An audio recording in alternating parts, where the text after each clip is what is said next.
वह संपूर्ण अद्वैत रूप है, उसका वर्णन मैं कैसे करूं? संपूर्ण द्वैत स्वरूप भी है, इसका भी मैं कैसे वर्णन करूं? संपूर्ण नित्य और अनित्य रूप है, इसका मैं कैसे वर्णन करूं? मैं ज्ञान और अमृत स्वरूप हूं, समान रस हूं, मैं आकाश के समान हूं। ना तो वह स्थूल है, ना कृश है, ना आता है और ना जाता है, आदि अंत मध्य इनसे भी रहित है। उसके पहला पिछला कुछ भी नहीं है। और मैं यही परमार्थ तत्व को निश्चय सत्य कहता हूँ कि मैं ज्ञान और अमृत स्वरूप हूँ, समान रस हूँ और आकाश समान हूँ। सब इंद्रियों को आकाश के समान ना समझो। निर्मल जो एक है, जिसमें कोई बंधन नहीं, उसे ही आकाश के समान समझो। इसलिए मैं अमृत स्वरूप हूँ, समान रस हूँ और आकाश के समान हूँ। खोटा ज्ञान मुझको नहीं है, जो बड़ी कठिनाई से दिखने में आता है, मैं ऐसा भी नहीं हूँ। और मैं समीप प्राप्त होने वाला भी नहीं हूँ। हे तात, मैं ज्ञान और अमृत स्वरूप हूँ, समान रस हूँ और आकाश के समान हूँ। जो कर्म नहीं है, परंतु देखने में कर्म मालूम होता है, उनके जलाने वाली मैं अग्नि हूँ। सुख और दुख को भी जलाने वाली अग्नि मैं ही हूँ। जो देह नहीं है, परंतु देह जैसा दिखता है, उसको जलाने वाला भी मैं ही अग्नि हूँ और अमृत रूप हूँ, समान रस हूँ और आकाश के समान हूँ। पाप और पुण्य इनको जलाने वाला अग्नि भी मैं ही हूँ। जो धर्म नहीं है और धर्म जैसा मालूम होता है, उनके जलाने वाला भी अग्नि मैं ही हूँ। मोक्ष और बंधन इनको जलाने वाला भी मैं ही अग्नि हूँ। ज्ञान और अमृत रूप हूँ, समान रस हूँ और मैं आकाश के समान हूँ। हे वत्स, मैं भाव और अभाव से रहित नहीं हूँ। हे वत्स, मैं नियोग और योग से रहित नहीं हूँ। हे वत्स, मैं चैतन्य और अचैतन्य से रहित नहीं हूँ। ज्ञान और अमृत रूप हूँ, समान रस हूँ और आकाश के समान हूँ। वैर और प्रीत भी मुझ में नहीं है और भेद भी नहीं है। मुझ में सुख और दुख भी नहीं है। उदारता और लोभ भी मुझ में नहीं है। मैं ज्ञान और अमृत रूप हूँ, समान हूँ और आकाश के समान हूँ। मुझ में संसार की फैली हुई लता कभी नहीं है। संतोष का विस्तार युक्त सुख भी मुझ में नहीं है। यह ज्ञान का बंधन भी मुझ में नहीं है। मैं ज्ञान और अमृत रूप हूँ, समान रस हूँ, आकाश के समान हूँ। संसार के विस्तार की रज मेरे में नहीं है, ना ही कोई विकार है। ना मुझे कोई दुख है, ना तमोगुण है, ना कोई विकार है और अपने धर्म को पैदा करने वाला तमोगुण भी नहीं है। मैं ज्ञान और अमृत रूप हूँ, समान रस हूँ और आकाश के समान हूँ। संताप और दुख को पैदा करने वाली विधि भी मुझ में नहीं है। संताप और योग से पैदा हुआ मन भी नहीं है, क्योंकि मुझे अहंकार नहीं है। मैं ज्ञान और अमृत रूप हूँ, समान रस हूँ और आकाश के समान हूँ। विकार रहित जो विकार है, वो झूठा है। जो विलक्षणता से रहित विलक्षण है, वह असत्य है। यदि सत्य है तो केवल आत्मा है। हे मन, तू सबकी तरह क्यों रोता है? यह वैदिक नहीं है, कर्म का कोई कारण नहीं है। यह वाक्य से अगोचर है। मन और बुद्धि इसको नहीं पा सकते। इस प्रकार आत्म तत्व को किस तरह कोई कह सकता है? मैं ज्ञानामृत, समरस और आकाश के समान हूँ। यह विभिन्न भेद रहित परमार्थ तत्व है। इसके भीतर और बाहर कुछ नहीं है, लिप्तता नहीं है। इसके अतिरिक्त और कुछ वस्तु नहीं है। यह ज्ञानामृत समरस और आकाश के समान है। अहम तत्व रागादि दोष रहित, देवादि दोष रहित, संसार शोक रहित अहम तत्व ज्ञानामृत समरस और गगनोपम है। अहम तत्व संबंध में जागृत स्वप्न सुषुप्त अवस्था रूप स्थानात्रय नहीं है। अब तीसरा कैसे हो सकता है? अहम तत्व संबंध में काल से नहीं है, तब संपूर्ण दिशा कैसे हो सकती है?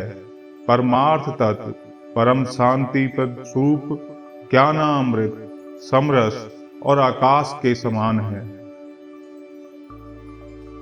मेरे दीर्घ और लघु विभाग नहीं है, विस्तीर्ण और संकीर्ण विभाग भी नहीं है, कोण और गोल के विभाग भी मेरे में नहीं है, परंतु मैं ज्ञानामृत समरस और गगनोपम हूँ। मेरे माता पिता और पुत्र आदि कभी नहीं हुए, ना मैंने कभी जन्म लिया, ना मैं कभी मरा। मेरे कभी मन स्थिर नहीं हुआ और ना ही मेरा मन कभी व्याकुल हुआ। इसलिए मैं ज्ञानामृत समरस और आकाश तुल्य हूँ। मैं विशुद्ध अविचार्य और अनंत रूप हूँ। मैं निर्लेप अनंत रूप हूँ। मैं निखंड खंड अविचार और अनंत रूप हूँ। मैं ज्ञानामृत समरस और आकाश तुल्य हूँ।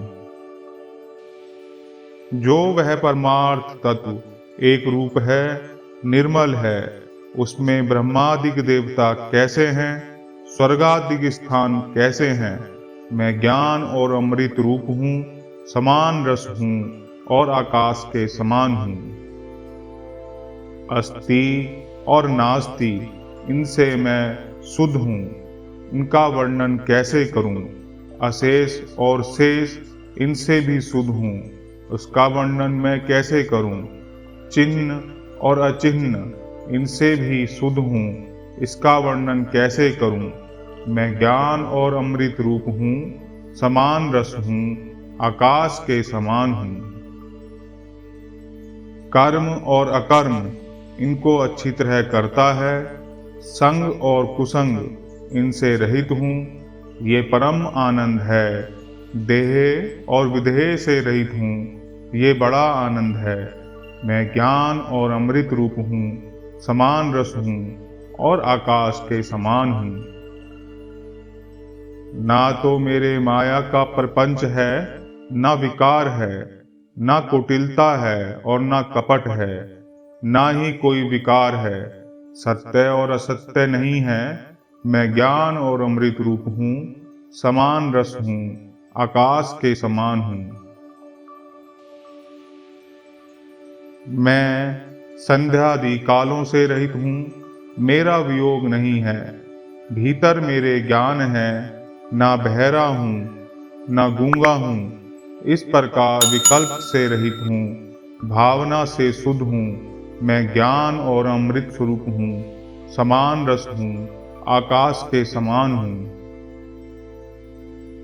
जो नाथ नहीं है परंतु नाथ जैसे मालूम होते हैं, उनसे मैं अलग हूँ, व्याकुलता रहित हूँ। जो चैतन्य नहीं है और चैतन्य जैसा मालूम होता है, उनसे भी मैं अलग हूँ, मैं व्याकुल नहीं हूँ, सर्वव्यापी हूँ।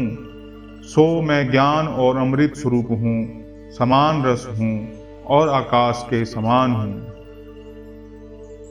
मैं निरंतर समनिराकुल ज्ञानामृत समरस और आकाश के समान हूँ।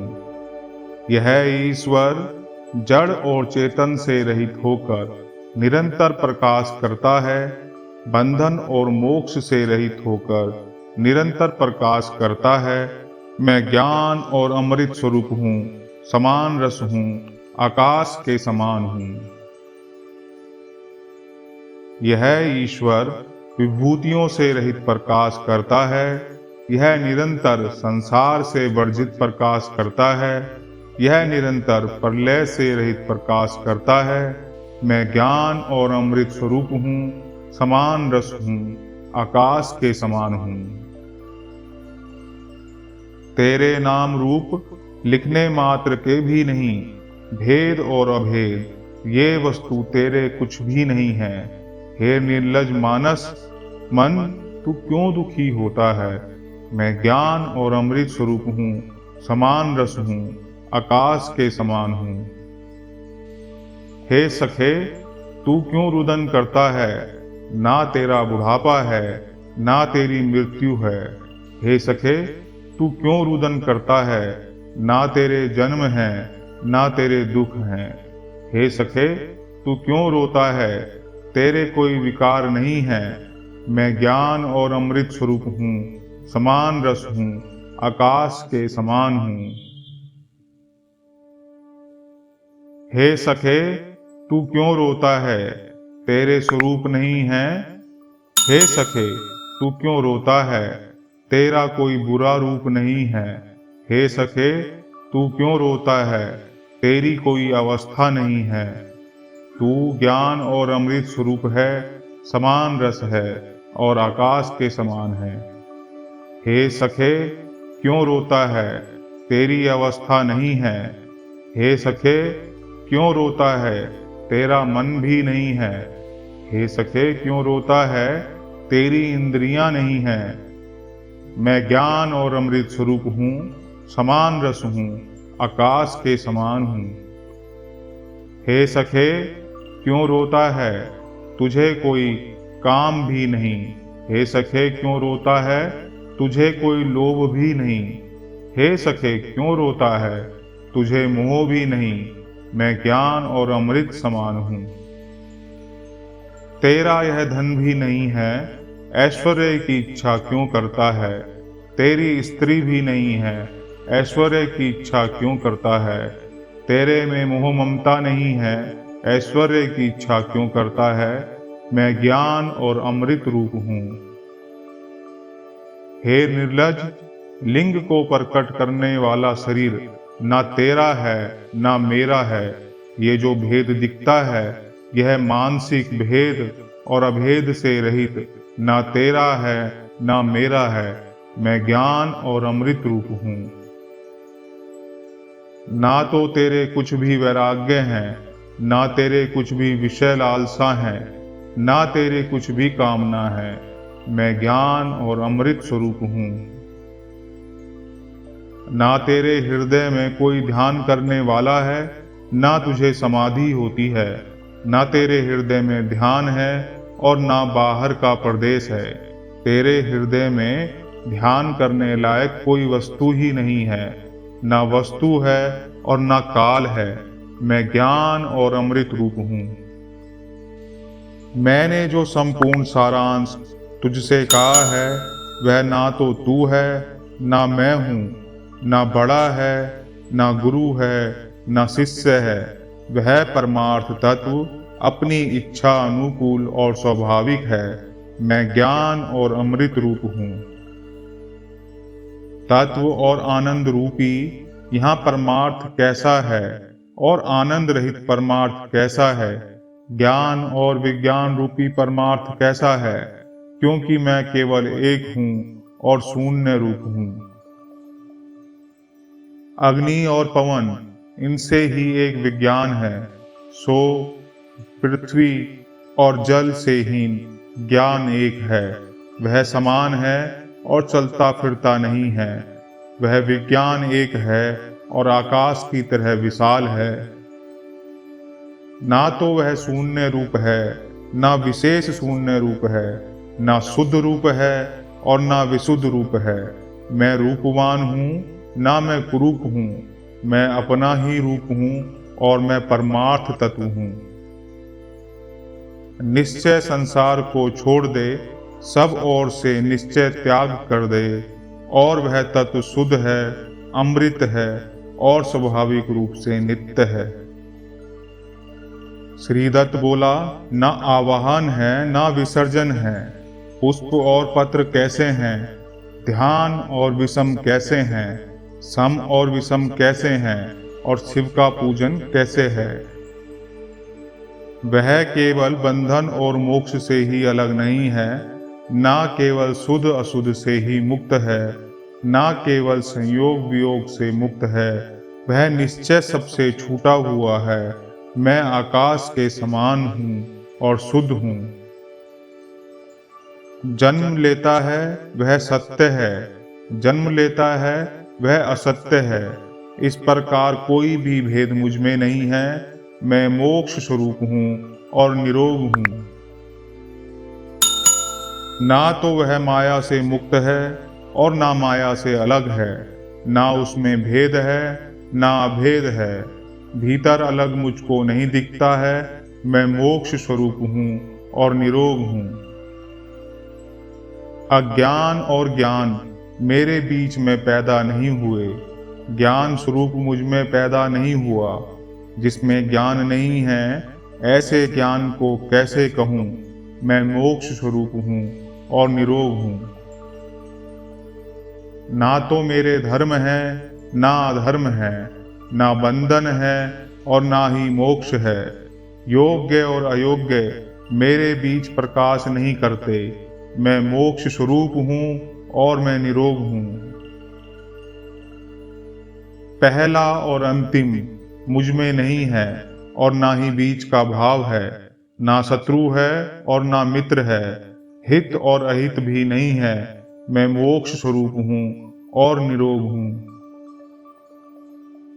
मैं ना तो उपासना करने वाला हूँ, ना उपासना के योग्य रूप हूँ, ना उपदेश हूँ, ना क्रिया हूँ, और ज्ञान स्वरूप का मैं कैसे वर्णन करूँ। मैं मोक्ष स्वरूप हूँ और निरोग हूँ। ना तो यहाँ कुछ व्यापक है, ना व्यापक होने के योग्य है, ना उपदेश है ना क्रिया है। फिर उस ज्ञान स्वरूप को कैसे कहूँ। मैं मोक्ष स्वरूप हूँ और निरोग हूँ। ना तो कोई उसको पकड़ने वाला है, ना वह पकड़ने योग्य है। ना मेरे कुछ कारण है ना कार्य है। वह ईश्वर विचार करने में बिल्कुल नहीं आ सकता। उसका रूप मैं कैसे कहूँ। मैं मोक्ष रूप हूँ और निरोग हूँ। ना भेद करने वाला है ना भेद करने के योग्य है, ना जानने वाला है और ना जानने में आ सकता है। ना जाता है और ना आता है। हे तात, उसका मैं कैसे वर्णन करूं। मैं मोक्ष स्वरूप हूं और निरोग हूं। ना मेरे देह हैं और ना विधेय हैं, ना बुद्धि है और ना मन है, ना इंद्रिय है। राग और विराग का कैसे वर्णन करूं। मैं मोक्ष स्वरूप हूं और निरोग हूं। लिखने मात्र को भी वह किसी से अलग नहीं है, लिखने मात्र को भी वह छिपा हुआ नहीं है। हे मित्र, सम विषम कैसे कहूँ। मैं मोक्ष स्वरूप हूँ और निरोग हूँ। मैं जितेंद्रिय हूँ और अजितेंद्रिय भी हूँ। ना मुझे संयम है और ना मेरे लिए कोई नियम है। हे मित्र, जीतना और हारना मेरे लिए नहीं है। मैं उसका वर्णन कैसे करूं। मैं मोक्ष स्वरूप हूं और निरोग हूं। झूठी मूर्ति मेरी कभी नहीं है, आदि अंत मध्य मेरे कभी नहीं है। हे मित्र, बल और अबल को कैसे कहूं। मैं मोक्ष स्वरूप हूं और निरोग हूं। हे तात, मरना और ना मरना, विष और अविष, ये मुझ में कभी पैदा ही नहीं होते। मुझ में ना शुद्ध है ना अशुद्ध है।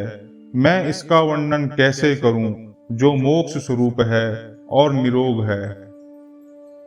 सोना और जागना ये मेरे कार्य नहीं है। ना योग मुद्रा है, ना रात और दिन मुझ में कभी है, ना सुसुप्ति और समाधि मुझ में है। इसका वर्णन मैं कैसे करूं। मैं मोक्ष स्वरूप हूं और निरोग हूं। सब और हूं, मुझ में अधूरा कुछ भी नहीं। माया और अमाया मुझ में नहीं, संध्या से लेकर मुझ में कोई भी काल नहीं है, कर्म नहीं है। फिर कैसे कहूँ कि मैं मोक्ष स्वरूप हूँ और निराकार हूँ?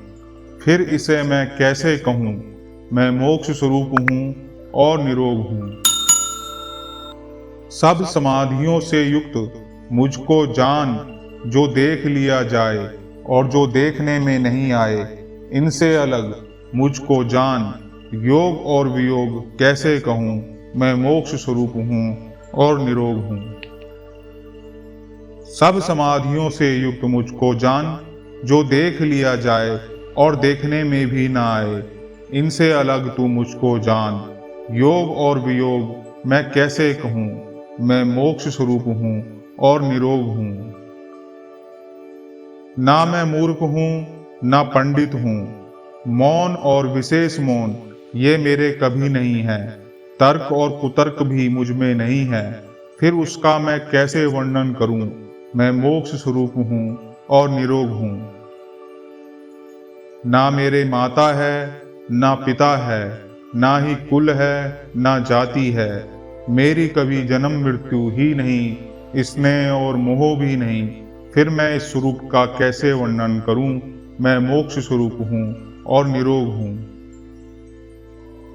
मेरा अस्त नहीं है, सदा उदय है। तेज और अंधकार ये मुझ में प्रकाश करते हैं। सायंकाल प्रातः काल ये भी मुझ में नहीं है, कर्म भी नहीं है। फिर इस स्वरूप का कैसे वर्णन करूं मैं मोक्ष रूप हूं और निरोग हूं? निश्चय मुझको व्याकुलता से रहित जान, निश्चय मुझको व्यापक जान, निश्चय मुझको माया रहित जान। मैं मोक्ष स्वरूप हूँ और निरोग हूँ। धीर मनुष्य सब ध्यान को छोड़ देते हैं, शुभ और अशुभ कर्मों को छोड़ देते हैं। हे तात, वे त्याग रूपी अमृत को पीते हैं। मैं मोक्ष स्वरूप हूँ और निरोग हूँ। ना तो इसमें काव्य है ना छंद है और लक्षण ही है। समान रस में मग्न होकर भावना से शुद्ध होकर अभूत केवल तत्व को कहता है। श्रीदत्त बोला, वह ईश्वर ओंकार रूप कहा गया है। पहला और अंतिम इनके सार का विचार उसमें नहीं है। अविलास और विलास ये भी उसमें नहीं है। फिर अक्षर और अनुस्वर का उच्चारण कैसे है? इस प्रकार तत्वसी इत्यादि श्रुतियों से तु प्रतिपादन किया गया है। आत्मा के बीच में तत्व है, तू माया से अलग है, सब में समान है। चित्त तू सबकी तरह विलाप क्यों करता है? ऊपर और नीचे से अलग है, सब में समान है। बाहर और भीतर सब में समान है। यदि एक सबसे अलग तू है तो मन इस तरह रुदन क्यों करता है? यह कल्पित और कल्प का विचार नहीं है, कार्य और कारण का विचार नहीं है। यह पद और संधियों से रहित है, सब में समान भाव है। फिर तू सर्वसम होकर क्यों रोता है? ना तो ज्ञान और अज्ञान की समाधि है, ना देह और विदेह की समाधि है, ना समय और कुसमय की समाधि है। हे मन, तू सबकी तरह क्यों विलाप करता है? ना तो घड़े का आकाश है और ना घड़ा है, ना जीव का शरीर है ना जीव है। कारण और कार्य का विभाग है।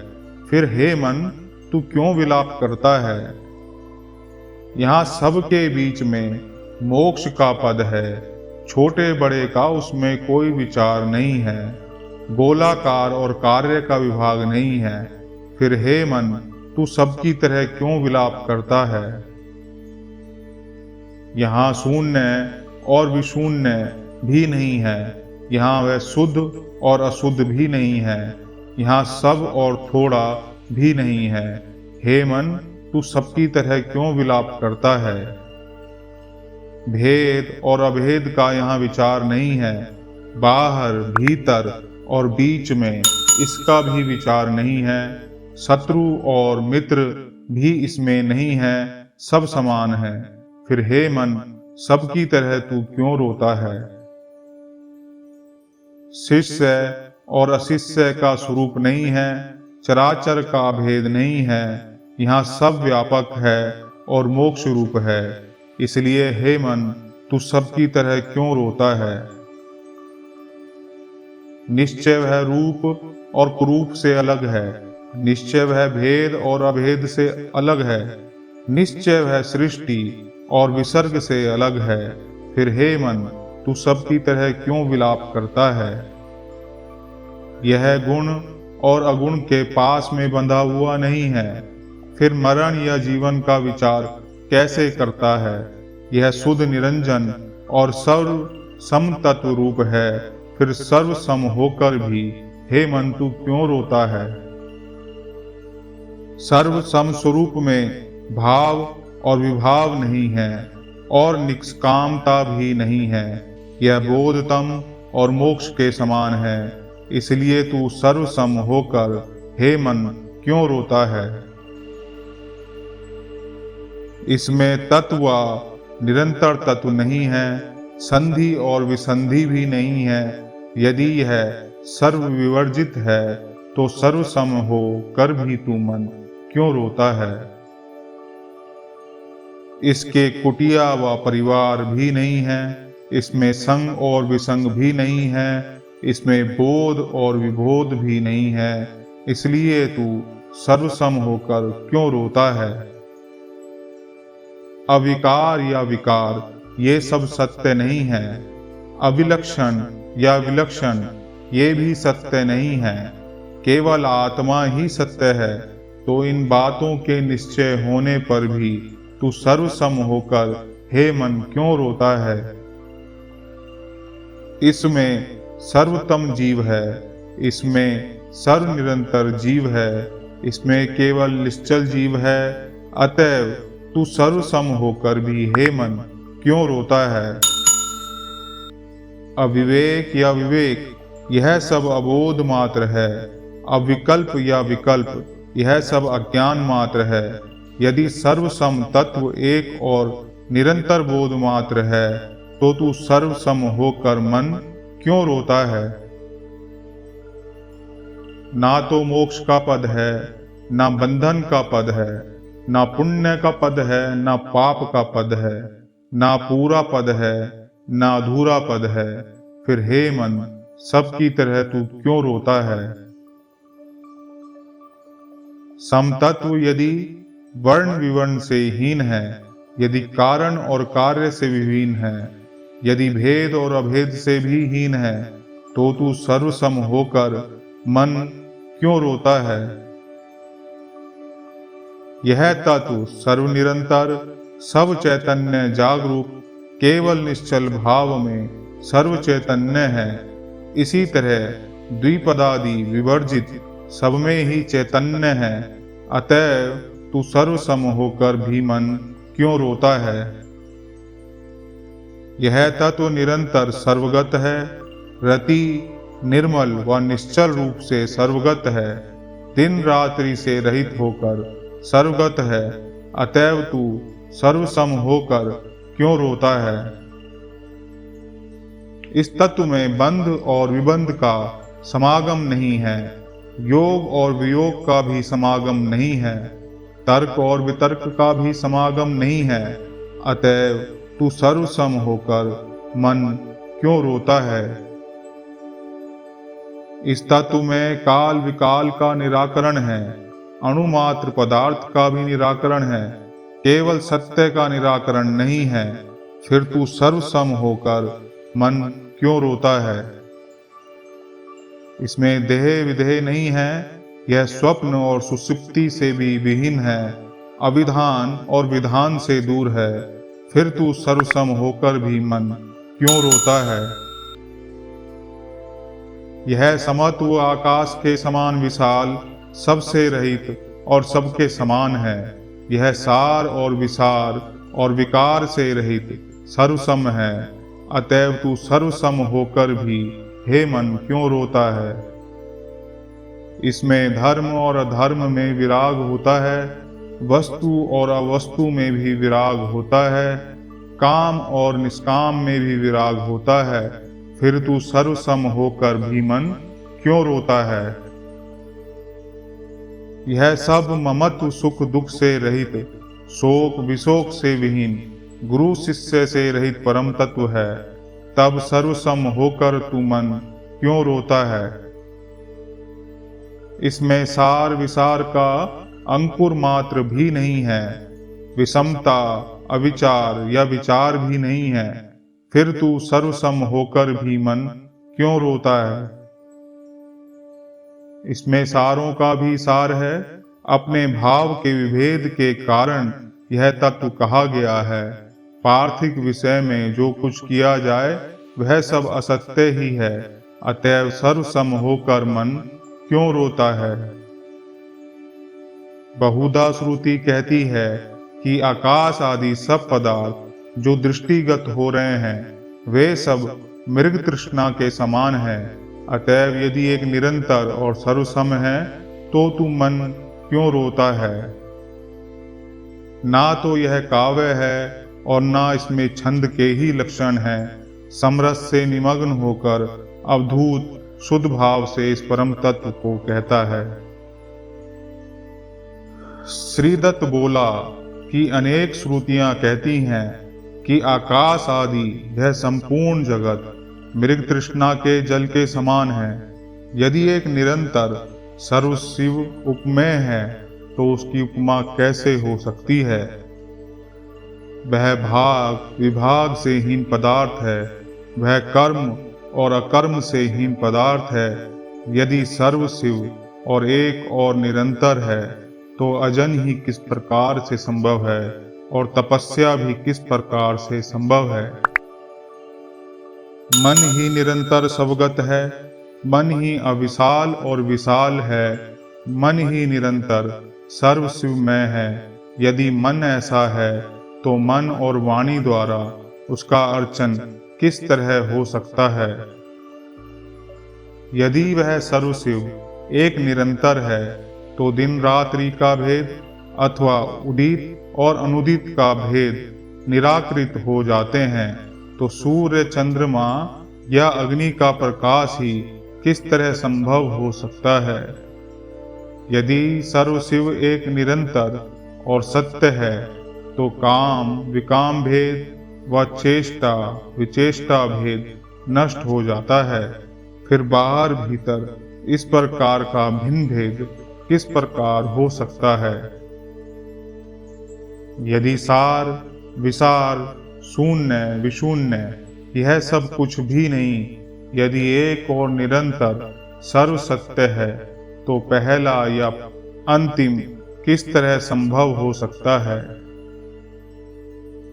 यदि भेद करने वाला और भेद इनसे अलग है, यदि जानने वाला और जानने योग्य इनसे अलग है, और यदि एक है और अंतर रहित शिव रूप है तो तीसरा और चौथा कैसे?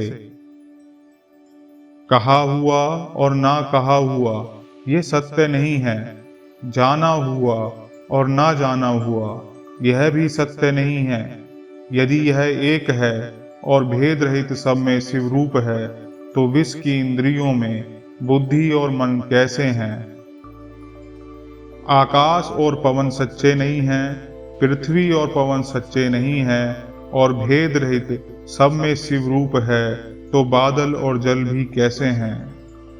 यदि कल्पना किए हुए लोक को दूर करने वाला है, यदि कल्पना किए हुए देवताओं से अलग है, यदि एक है और भेद रहित सब में शिव रूप है तो दोष बुद्धि कैसे हुई? मरना और जीना, करना और ना करना इसमें निश्चय नहीं है, और यदि यह एक है और भेद रहित है, सब में शिव रूप है तो आना जाना कैसे होता है? प्रकृति पुरुष और भेद निश्चय नहीं है, कारण कार्य का भेद नहीं है। यदि यह एक है और सबसे रहित है और यह सब में शिव रूप है तो पुरुष और प्रकृति का भेद कैसे हुआ? जिसमें दुख की प्राप्ति नहीं है और सुख की भी प्राप्ति नहीं है। यदि यह एक निरंतर शिव रूप है तो बूढ़ा, जवान और बालक कैसे हुआ? निश्चय आश्रम और वर्ण इनसे अलग हैं और कर्ता इनसे निश्चयहीन है। यदि यह एक और निरंतर शिव रूप है और अविनाशी और विनाशी, ये बुद्धि कैसे है? गरसना और ना गरसना ये झूठे हैं। पैदा होना और ना होना ये झूठे हैं। यदि एक है और भेद रहित शिव रूप है तो अविनाशी और नाशवान का भेद किस तरह से उत्पन्न हुआ? पुरुष और नपुंसक इनका नाश है, स्त्रीपति का नाश है। यदि एक भेद रहित सब में शिव रूप है तो आनंद और दुख की बुद्धि का भेद कैसे हुआ? यदि मोह और दुख से हीन है, यदि संशय और शोक से हीन है, यदि एक भेद रहित सब में शिव है तो फिर अहंकार कैसे उत्पन्न हुआ? निश्चय धर्म और पाप का नाश है, निश्चय बंधन और मोक्ष का भी नाश है। यदि एक भेद रहित सब में शिव रूप है तो यहाँ दुख और सुख का भेद कैसे हुआ? याज्ञिक और यज्ञ में कोई भेद नहीं, ना अग्नि और वस्तु में कोई भेद है। यदि एक भेद रहित सब में शिव है तो कर्म का फल कैसे हो सकता है? निश्चय शोक और अशोक से अलग है, निश्चय घमंड और नम्रता से अलग है। यदि एक भेद रहित सब में शिव है तो विषय लालसा और वैराग्य की बुद्धि का भेद कैसे है? तू और मैं ये कभी नहीं है। कुल और जाति का विचार झूठा है, असल में मैं ही शिव हूँ। यहाँ अब किसको दंडवत करूं? गुरु और शिष्य का विचार नहीं है, ना उपदेश का विचार है। असल में मैं ही गुरु हूँ और मैं ही शिष्य हूँ, तो यहाँ अब दंडवत कैसे करूं? कल्पना किए हुए देह का विभाग नहीं है, ना कल्पना किए हुए लोक का विभाग है। वास्तव में मैं ही शिव हूँ, फिर मैं किसको प्रणाम करूं? रज सहित रज से अलग ये कभी नहीं है, निर्मल, निश्चल और शुद्ध भी नहीं है। असल में मैं ही शिव हूँ, मैं फिर किसे प्रणाम करूं? देह और विदेह का भेद नहीं है, झूठा आचरण करना भी सत्य नहीं है। वास्तव में मैं ही शिव हूँ, फिर दंडवत किसे करूं? इस रचना में काव्य नहीं है, छंद का लक्षण भी नहीं है। समान रस से मग्न होकर भावना से शुद्ध हुआ आयोगी इस परम तत्व को कहता है। श्रीदत्त बोला, गली में पड़े हुए कपड़ों से जिसने कंघा बना ली, पुण्य और पाप जिसके मार्ग में नहीं है, शुद्ध माया से रहित समान रस में मग्न हुआ अवधूत नंगा होकर सूने मकान में रहता है। लक्ष्य और अलक्ष्य से जिसका लक्ष्य वर्जित है, योग्य और अयोग्य इनसे वर्जित और चतुर है, शुद्ध तत्व से पवित्र ऐसा वह योगी है। यहाँ वाद और विवाद किस प्रकार का है? आशा की फांसी के बंधन जिसके छूट गए हैं, शौच और आचार वर्जित और युक्त है। इस प्रकार सब झगड़ों को जिसने त्याग दिया है, ऐसे संत जन शुद्ध माया रहित तत्व को धारण करते हैं। यहाँ देह और विदेह का विचार कैसे है? यहाँ राग और विराग का विचार कैसे है? यह तत्व निर्मल है, निश्चल है और आकाश के समान है, और आप स्वाभाविक है, यह कहने में नहीं आता। जो कि शून्य आकार है, उसे कैसे जाना जाता है? रूप और अरूप कैसे है, उसमें विषय कैसे होता है? शून्याकार और भेद रहित हंस है, शुद्ध तत्व और माया रहित हंस है। इस प्रकार के इसमें भेद और अभेद कैसे हुए? वह हंस बंधन और मोक्ष से अलग है। वह सब केवल तत्व है, माया से रहित है। उसमें योग और वियोग कैसे हैं? और घमंड कैसे है। इस प्रकार यह भेद रहित है, इसमें सार और असार कैसे हैं। यह सब केवल तत्व है और माया से अलग है, शून्याकार है और अत्यंत शुद्ध है। इस प्रकार यहाँ संग और कुसंग सत्य कैसे हैं, रंग और विशेष रंग कैसे हो सकते हैं। योगी संयोग और वियोग को छोड़कर, गृहस्थी भोग विभोग को छोड़कर इस प्रकार अपने मन में स्वाभाविक आनंद का विचार करके मंदी चाल चलते हैं। जो आदमी ज्ञान और अज्ञान से सदा युक्त है, वह द्वैत और अद्वैत से कैसे छूट सकता है। जो स्वाभाविक रजोगुण से भरा हुआ है, वह शुद्ध माया रहित समान रस का भोगने वाला कैसे हो सकता है। खंडित पदार्थ और अखंडित पदार्थ, इनसे जिनका नाश नहीं है, मिला हुआ पदार्थ अलग पदार्थ, इन दोनों से अलग है, समान रस है और तत्व है, शून्याकार है, उसमें सार और असार कैसे हैं। निरंतर सबसे अलग है और मिला है, सब तत्वों से अलग है, आसक्त है। इस प्रकार इसमें जीना और मरना भी नहीं, ध्यान करना और ना करना भी नहीं है। यह सब संसार इंद्रजाल है, जैसे कि मृग तृष्णा का जल झूठा है, जिसके की टुकड़े नहीं होते, जिसकी की कोई शकल नहीं होती, यह ऐसा शिव है। हम सब ओर से, धर्म से लेकर मोक्ष तक कुछ चेष्टा नहीं करते, फिर विद्वान लोग राग वैराग की कल्पना कैसे करते हैं। इस रचना में काव्य नहीं है, छंदों का लक्षण नहीं है, समान रस में मग्न हुआ, भावना से शुद्ध हुआ योगी इस परम तत्व को कहता है।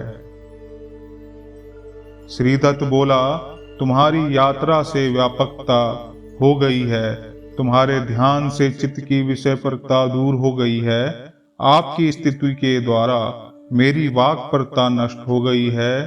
हे गुरु, मेरे इन तीनों अपराधों को नित्य क्षमा कर। अब मुनि का लक्षण कहा जाता है, कामों से जिसकी बुद्धि नष्ट ना हो, इंद्रियों को रोकने वाला हो, कोमल हो, बेपरवाह हो, पवित्र हो, चेष्टा रहित हो, थोड़ा भोजन करता हो, शांत हो, स्थिर हो, मेरी शरण हो, उसको मुनि कहते हैं।